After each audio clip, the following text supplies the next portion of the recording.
Martin Schuler, crazy. Crazy Martin Schuler.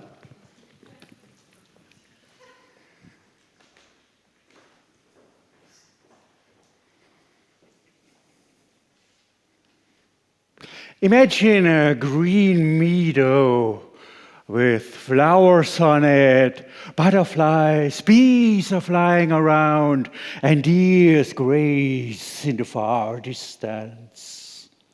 Everything friendly, everything peaceful, until out of a sudden a soft breeze comes up, becoming a wind turning into a storm that hammers the most crazy idea ever in every cell of your brain. And immediately you say, yes, I do it! Fellow Toastmasters, honored guests, Madam Contest Chair, did you ever had this crazy moment and immediately said, yes, I had it? And here's the story. I was driving home from a meeting on the Autobahn until I saw a car parking on the hard shoulder. I thought, why could that be?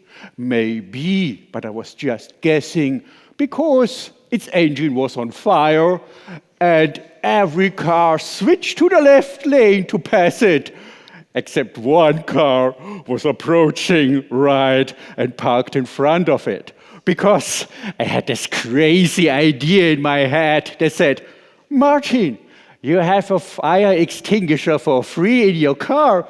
Wouldn't that be a good idea to test it? How else should I test this fire extinguisher? Starting a fire and then extinguish it? I'm crazy, but not stupid. There's a difference. So I went out of my car, picked that fire extinguisher, and looked straight into the flames. My entire body said, Martin, run! That bloody thing will blow up any second. But my mind said, do it. And so, like a wizard of war, a cone of carbon dioxide went out of my hands towards the flames.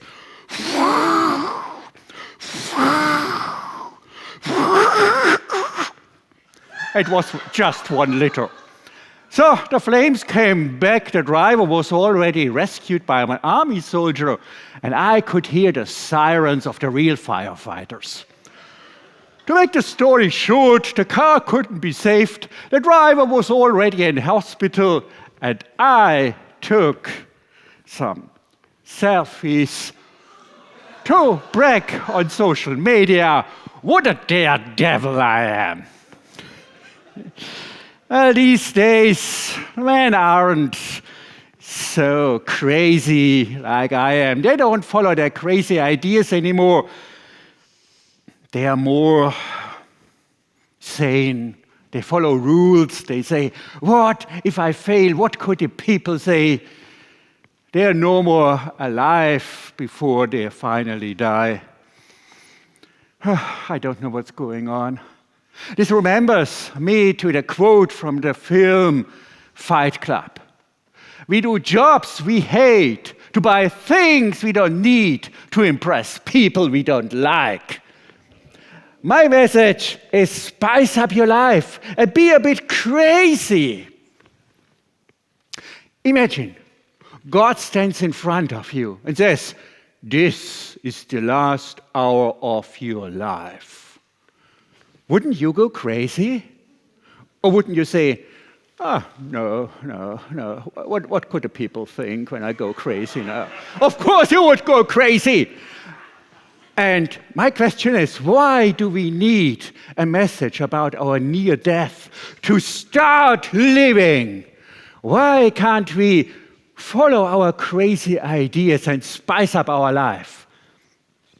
Peter Hähnlein had this crazy idea to build the first pocket watch, and generations of humans worldwide know what time it is.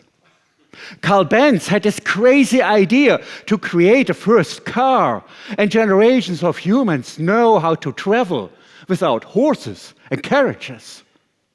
Harlan Sanders had this crazy idea to fry chicken in Kentucky, and generations of humans worldwide know how to become fat. Fellow Toastmasters, honored guests, dare to be crazy, spice up a life, and live your storm of craziness. And now you say, Martin, I want to do so, but I can't overcome my shame. Say no more. This is your lucky day. Let me introduce you to the shame attack exercise. This is bringing you into a most shameful situation. You're so ashamed to death of doing it. And you don't get hurt. Anyone else get hurt. But it is really the worst nightmare of shameness. Like walking a banana and pretending you're walking a dog. You're walking through a small village. Simple-minded people everywhere. They see you and they think you totally lost your mind. And if you survive this, believe me, there's nothing left you would be ashamed of. Try it out, fellow Toastmasters, honored guests. Yes, Fiffi.